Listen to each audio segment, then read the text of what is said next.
Hello,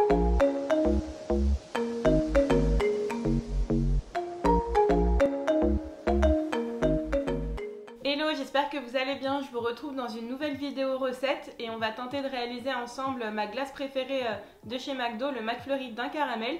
D'ailleurs, n'hésitez pas à me dire en commentaire vous quelle glace vous prenez quand vous allez chez McDo. Donc on va essayer de reproduire tout ça étape par étape. Donc j'espère que ce type de vidéo vous plaît. Si c'est le cas, n'hésitez pas à me le dire en commentaire et à liker la vidéo. Et je vous emmène tout de suite avec moi pour la recette. Avant de commencer, je voulais regarder la composition de la glace un peu plus en détail. Donc j'ai été en commander une qui a un petit peu fondu pendant le transport. Alors on retrouve les 3 étapes. Il y a le caramel, les petits morceaux de daim par-dessus et la glace sundae typique de chez McDo à la vanille. Donc on va essayer de reproduire tout ça, mais en meilleur car ce sera fait maison.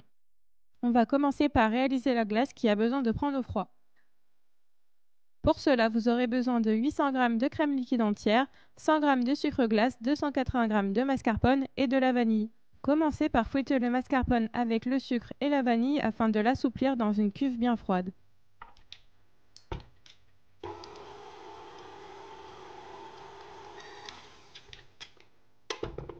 Ajoutez ensuite la moitié de la crème liquide entière et fouettez. Pour finir, ajoutez le reste de la crème liquide. Et pour éviter les projections de crème, vous pouvez couvrir votre robot avec un torchon. Fouettez jusqu'à l'obtention d'une belle chantilly. Une fois la texture souhaitée obtenue, on va mettre la crème dans une poche à douille crantée.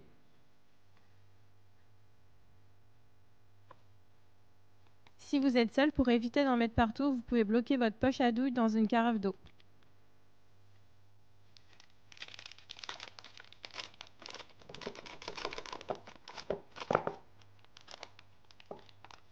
On va pouvoir passer au dressage. Moi, j'ai réutilisé le pot de McFlurry que j'avais acheté. Donc, je l'ai bien nettoyé. Puis après, j'ai déposé en cercle la crème à l'intérieur.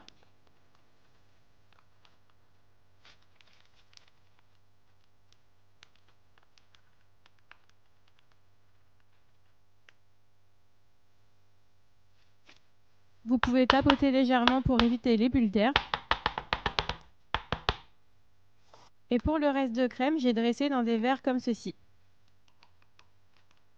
Avec les quantités utilisées, j'ai pu réaliser 5 McFlurry.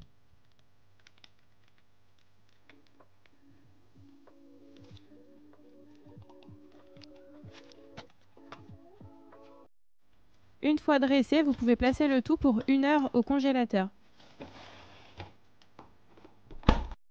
Pour la deuxième étape, on va réaliser le caramel. Pour cela, vous aurez besoin de 120 g de crème liquide, 80 g de sucre, 40 g de beurre et 2 g de sel. Dans une casserole, commencez par faire chauffer la crème.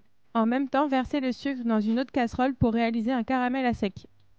Une fois que le sucre colore, commencez par mélanger, puis une fois tout le sucre incorporé, versez la crème chaude. Attention, ça peut éclabousser.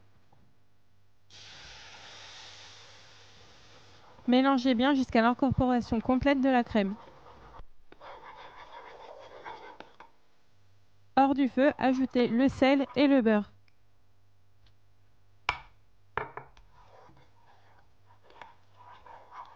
Mélangez bien jusqu'à l'incorporation complète du beurre. Réservez ensuite dans un bol, puis une fois refroidi, versez dans un récipient pour mieux servir le caramel.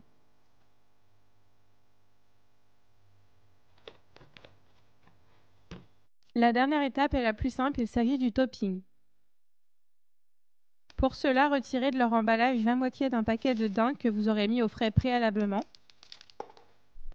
Ensuite, déposez-les dans un mixeur et mixez-les grossièrement.